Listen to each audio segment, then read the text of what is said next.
residents, we did not really know about, at least I didn't really know about the wildfires that actually happen here every year. So that was very interesting. I think it was the first week or two that we were here. And as you can see down below, a huge wildfire spread all over the place, but it was actually one very close to where we were living. And that's when we started kind of reading more about it and figuring out like, oh, wow, that's like a real thing. So these wildfires, you know, the ground is very dry. It's very, very, very hot. And they were having a heat wave in LA specifically as well. And these fires sprung up. That one right there is actually, I think, on Latuna Canyon. And it just blazed for days. And you could see it from miles away. It was intense. So we kind of, you know, kept up on a lot of the wildfire talk. And what's crazy is it also spread out, of course, in other parts of California as well. It went on for a little bit more time. And you probably heard about the wineries, you know, the orchards, the Sonoma vineyards. Valley and the vineyards, you know, they all got hit, and that was a big to-do, and everybody, you know, heard about that. And people came and, you know, poured in a bunch of support for it and everything like that, which is great to see. It's always nice to have a community come together after a tragedy. But what you may not have heard is that there's actually another industry of farmers in California that got hit by it as well, and they didn't have as much support, and that's the pot farmers. So there's you know, some people that grow marijuana in California, and they have huge crop fields of it. And they also got hit by the wildfires, but they didn't have the support of like insurance and not even of banks. So there's a lot of people because, you know, marijuana, federally speaking, is illegal. In the U.S., correct? In the U.S. And so banks don't really want to get involved, right? They're like, I'm good. So you can go open a bank account, but they're going to ask you, you know, if you've never had to open a business account before, you know, they ask you a lot of different things, including what you do, right? And they check your credit scores, and they do all of this, and they make you jump through some hoops, and then you have to wear a clown suit and come in and dance for them. And then do a little juggling. There's a lot of things you have to do to open a business account, especially if you want to go with a bank that's reputable or anything like that. And so a lot of these pot farmers were actually denied. They couldn't open up bank accounts, right? So then they have to figure out some ways to store their savings, right? Like, what do you do? Credit cards? Do you do this? You know, where do you actually keep your cash? And also, insurance companies don't want to insure you. So if a disaster happens, you're kind of shit out of luck, right? And just to clarify too, these aren't just people who are growing it in their basement with a plant light. Right, no. This is supposed to be for medicinal use. So for those people right now, for certain states that have a marijuana card, their green card, the other green card, for health purposes, or, you know, eventually down the line for more and more states that say, okay, it's legal for anyone to have an ounce of pot on them, but yeah, it's for those people. So not the shady people selling out of the back of their trunk, but for people who want to sell to dispensaries and help through the medicinal. Right. And so, and of course, because people know, at least in their community, that they maybe are marijuana farmers, you know, they're also susceptible to like theft, you know, robberies, all sorts of things. So it's not even just the wildfires themselves, right? Like they could literally be hit at any time by anybody for all sorts of reasons. But now you also have these natural catastrophes, which in my perspective, like you can prepare yourself as best as you can, but they're going to come, right? And they're going to hit, and you're never going to be so insulated that you'll have everything in place. And now these small businesses, they got hit hard, right? And for the farmers, for the cultivators that didn't have banks to you know, put their savings in, they actually put them on their own property. So, you know, there's a story of, you know, a woman who's, you know, she kept like about $40,000 in cash under her barn, and that went up in flames. Yeah, and you have to, right? Because again, like we said, you can't get a business account, and you don't want to hold all that money in your personal, because you want to make sure that everything is on the up and up, right? And that all of the money coming in and going out is under a business account, especially for your taxes at the end of the year.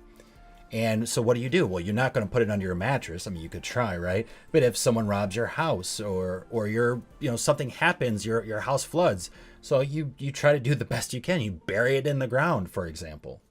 And when fires come and that burns, then you're fucked.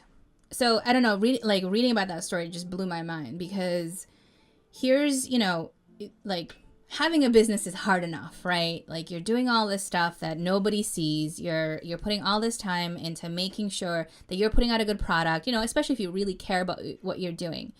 And, marijuana, and we can talk about that topic all by itself, but if you look at alcohol, marijuana, a lot of people say that they are in some ways similar, and that they should be, that.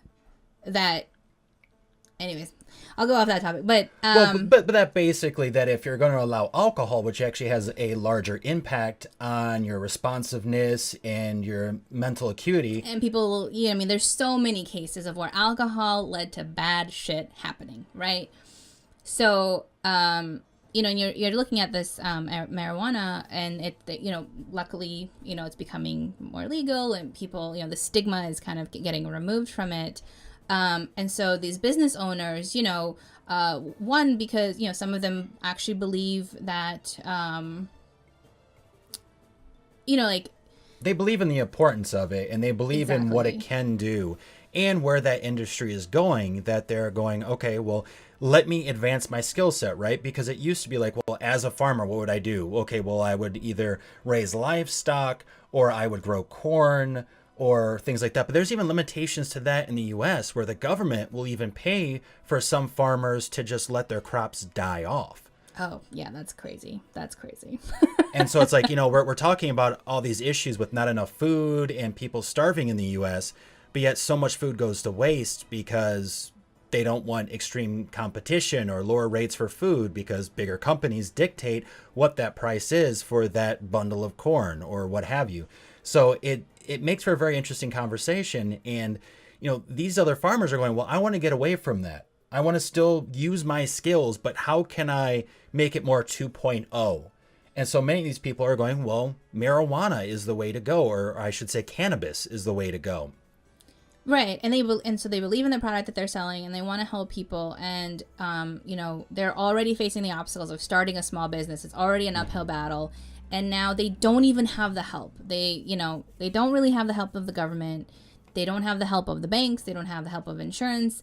And I would imagine that, although the community is growing, they don't have a huge network that they can just turn to and be like, hey, you want to, get in on buying a bank for ourselves and like storing our cash in there, So it just makes me so upset, because they're trying to do something good, and they get fucked over, right? And by people. And then there's this shit like this that we can't control, like wildfires, or other natural catastrophes that can also just like ruin your stuff, right? And it's like these people's savings were burned. Their crops that they invested in burned. So most of these people lost everything. They lost their home because of the fire. They lost their crops, which is their income. They lost all their equipment. And I mean, we're not talking about a small investment. I mean, we're talking about hundreds of thousands of dollars going up in flames for these people. And again, they can't get insurance, and they're not really getting the support. What's interesting too, to point out from this article, where we're getting this information from, which was from the Los Angeles Times, is the fact that for most of these people, they weren't even let back onto their property the day after. So as the fires were starting to call themselves and to recede, many of the grape farmers, or whatever, all these other people that weren't in this industry were let back onto their property to save their crops and to make sure that they're being properly watered and taken care of. If you said that you were a cannabis farmer, they wouldn't let you back on your property. They did not actually take these people serious enough. So for many of these people, they could have at least saved their crops and watered them and keep them from dying from wilting. And they were kept away from that. Some of these pot farmers had to actually sneak back onto their own property. The property that they own, legally own. They have the rights to it and everything. They got the paperwork. Everything's good to go. They were not allowed back on their property to take care of their income. So many of those plants just died because it wasn't even because of fire. It was because they weren't getting properly watered, because there were toxins in the soil from the fire, and so they couldn't be removed and uprooted and taken somewhere else. And so it wasn't even just the fire that wiped these people out, or this income out for these people, their livelihood, but it was the fact that they are not even being taken serious in an industry that's constantly growing and making pretty much millions of dollars for specific states like Colorado who have legalized it. And the funny thing is, this is all in California, where not only is it legal for those with a medical card, but it's actually voted in now to be legal to everyone. That it's open. They've actually finally just started putting together the regulations and releasing them. It should have been done a lot sooner, but they took their sweet time with it and put out the regulations. So even with all of that, in a state that they're going, okay, this is 100% legal, and that you can carry a certain amount on your person, these people were not taken seriously, and they lost hundreds of thousands of dollars. I mean, and we're talking about people who have families that were doing fine up until this very point. And now not only have you lost your savings, but you've also lost the ability to make your income, right? Because now what do? You can't just replant all these crops because you don't have money to go buy the stuff that you need. You don't have any more resources. Like, I just feel for them so much that I can't even make a coherent sentence. And I wish there was something, and I don't know, again, enough about the legal system or the financial system, but I'm surprised actually that there aren't, insurance companies out there that market to this niche industry, or that banks that want to do it. Because, I mean, Wall Street, everybody, right? Like, that fucked over a shit ton of people. And they're still fine, and then here's these... And they were actually given money. Right. They were bailed out. By the government. By their own creation, by the issues that they created in the first place. And yet these people, who are pretty much on the up and up as best as they can be, especially for the state that they're in. Especially when they're trying to do something legal, you know, right. Like they aren't growing pot in their basement shadily, or whatever. Which is like what Pixel Lily said, that she'd be worried if a basement farmer could get his pot insured. Absolutely. So it's ridiculous. It's like, okay, well, if you're going to treat one group of people who screwed over so many one way, and yet you royally screw over another group of people who are actually doing something pretty much on the up and up for the benefit of other people. I mean, there's a huge rift in the U.S. right now with what we consider, I guess, our moral compass. It is really just off at the current moment. And yes, Dynamite, you mentioned, so they're just paid to let crops die. They can't harvest them and donate them. Correct. They're not allowed to, in the agreement that they sign with the government, that they're not allowed to sell it, to donate it, to do anything with it. They just let it die, and they get paid off for doing such. They're basically keeping the supply artificially low so that they can increase prices, but they can also just control where the food goes. I mean, right now, to go off that topic a little bit, but right now, basically all of the food that gets produced, like crops that get made in the entire world right now can literally feed the entire world, no problem. Like no problem at all. But what's happening is the distribution of that food, right? Most of it is going, of course, to Western countries. A huge percentage of that is going to America and sort of this North American, Europe, that kind of thing. And there's so many countries where there's actually countries where they make crops that then they ship out to other countries, and they don't ever eat it themselves. Well, that's it's fucked up. that's the NAFTA agreement. I mean, that's exactly NAFTA and any other international trade agreement, where people work hard in the countries that they're in to harvest something, but never really reap the benefit. They get paid dirt poor, nothing for what they grow, and then they have to sell it off. And the people of that country or of that village or whatnot do not get to reap the true benefit of that trade agreement. And that's why many people have said we need to rip this up and do something different. Not that trade agreements are bad, but most of these that have been created negatively impact a group of people, a whole society of people. And so, we're seeing this in our own country, as mentioned before, where we're cutting back on the food that we can sell out.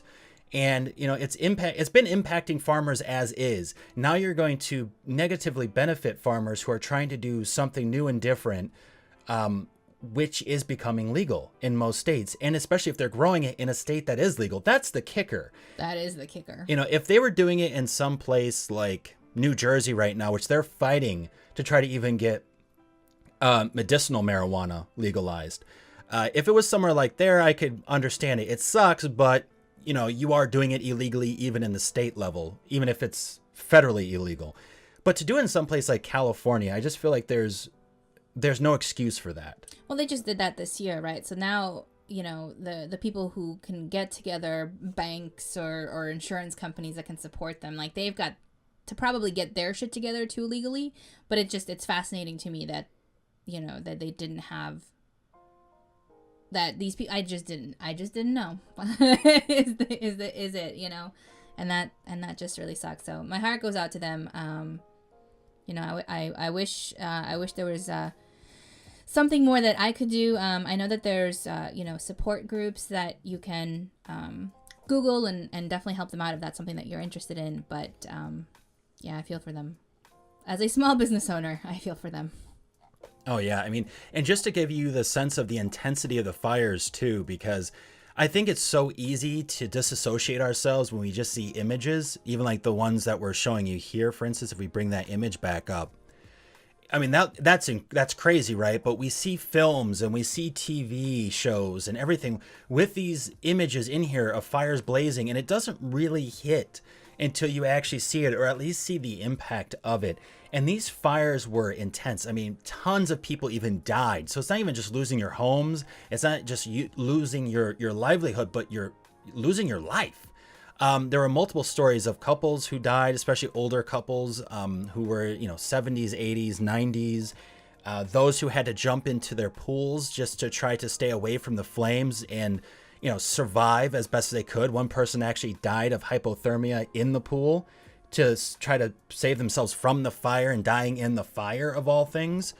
And to give you a sense, too, in this article, it talks about how the steel I-beam, which is one of the main supports in this one farmer's house, was completely melted. I mean, that's supposed to be the strongest, sturdiest, most protected bit of the house to help support it, to keep it upright. This thing was warped and melted. That was how intense the fires were. And so you think about that, you think about what it can do to a plant.